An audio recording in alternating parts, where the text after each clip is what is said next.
अभी आप बोर्ड पर देखेंगे और सीखेंगे कि फ्लावर के पार्ट्स के नाम को याद कैसे रखा जा सकता है। ठीक है, देखिए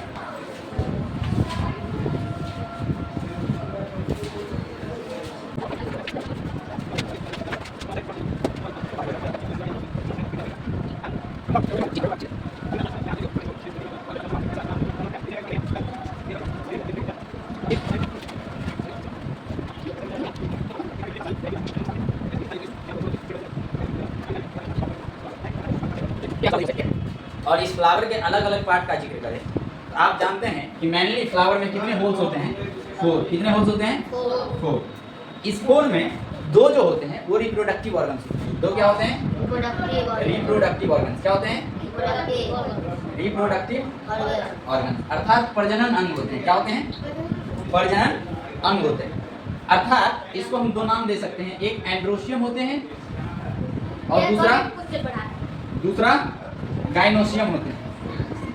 एक एंड्रोशियम होते हैं और दूसरा गाइनोशियम होते हैं। ठीक है, अगर इसमें एंड्रोशियम की जिक्र करेंगे और गाइनोशियम की जिक्र करेंगे तो पहले इसमें हम लोग ये समझेंगे कि कौन सा पार्ट मेल पार्ट है और कौन सा पार्ट फीमेल पार्ट। ठीक है, तो ऐसे याद रखिएगा। जी से क्या होता है? गर्ल। जी से क्या होता है? गर्ल। तो ये बताइए, गर्ल स्त्रीलिंग है या पुल्लिंग है? स्त्रीलिंग को इंग्लिश में क्या बोलते हैं? फीमेल। तो अर्थात गाइनोशियम कौन सा पार्ट हो गया? Female part. और एंड्रोशियम कौन सा पार्ट हो गया? Male part. कोई दिक्कत है क्या? अब इस फुल में देखते हैं कौन सा एंड्रोशियम है और कौन सा गाइनोशियम है। ये जो मिडिल वाला पार्ट देख रहे हैं जो ब्लू कलर से बना हुआ है ना, ये क्या है? गाइनोशियम है। क्या है? गाइनोशियम है। क्या है? कोई दिक्कत है क्या? अब इसका भी डिवीजन है। ये जो पहला पार्ट आप देख रहे हैं ना, ये फ्लैटेंड स्ट्रक्चर। ठीक है, इस स्ट्रक्चर को हम लोग क्या बोलते हैं? स्टिग्मा। क्या बोलते हैं? स्टिग्मा। अर्थात स्टिग्मा किसका पार्ट है? गाइनोशियम का।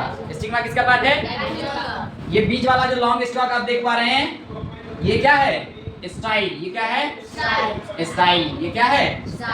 और ये जो सेंटर आप देख पा रहे हैं, ये सेंटर क्या है? क्या है? ओवरी। क्या है? और इसके अंदर भी अगर कोई चीज बना दिया जाए तो वो क्या होगा? ओव्यूल्स। क्या होगा? ओव्यूल्स। क्या होगा? ओव्यूल्स। इतना बात समझ में आया? इतना बात समझने में कोई दिक्कत है? ये मैं बताया आपको G for gynoecium, G for girl अर्थात फीमेल पार्ट। फीमेल पार्ट में तीन चीज होते हैं। सबसे ऊपर स्टिग्मा, उससे जुड़ा हुआ स्टाइल, और नीचे में ओवरी, और ओवरी के अंदर में ओव्यूल्स। कोई दिक्कत है क्या?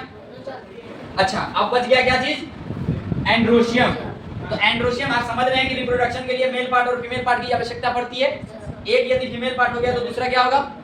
Male part. ये जो ब्लैक कलर में आप देख पा रहे हैं इस तरह से और यहाँ पर राउंड हो रखा है, ये पार्ट क्या है?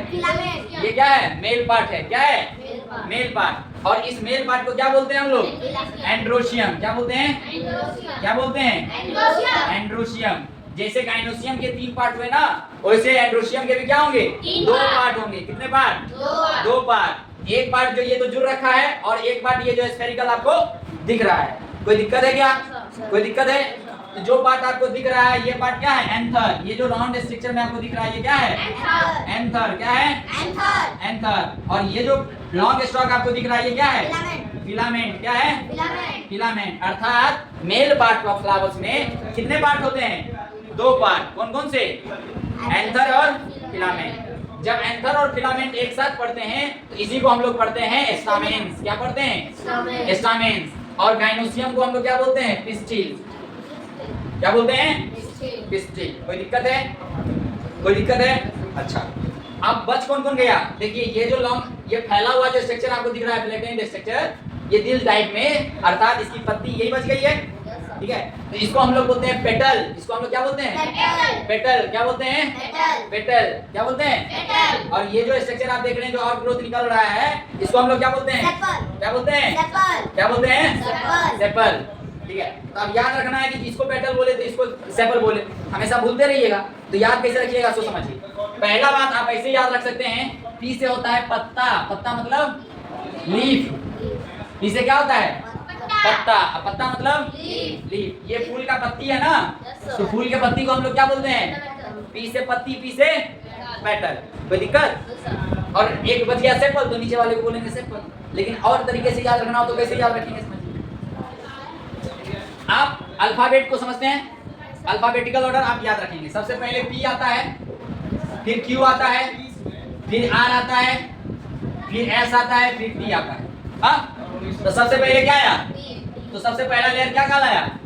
पेटल। बिफोर इसके बाद क्या आया? एस। तो नीचे वाला क्या कहलाया? सेपल। कोई दिक्कत है? लेकिन समझिए किसी किसी बुक में या हायर सेक्शन में जब आप जाइएगा और डीप में जब इसको पढ़ने जाइएगा, तो इसके लिए जो टर्म यूज होता है वो टर्म यूज होता है कैलिक्स एंड कोरोला। क्या टर्म यूज होता है?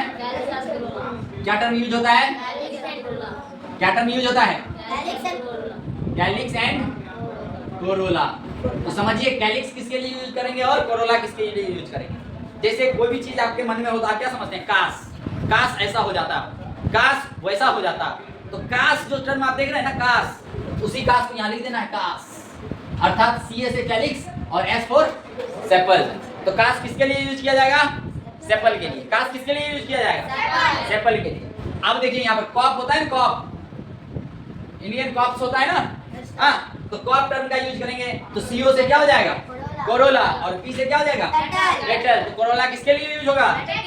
तो ये चार टर्म आपको याद होगा। सबसे ऊपर क्या होता है? सबसे ऊपर, सबसे नीचे, बीच में गाइनोशियम, बीच में male part androecium, male part female part, upper पे, नीचे, ठीक है।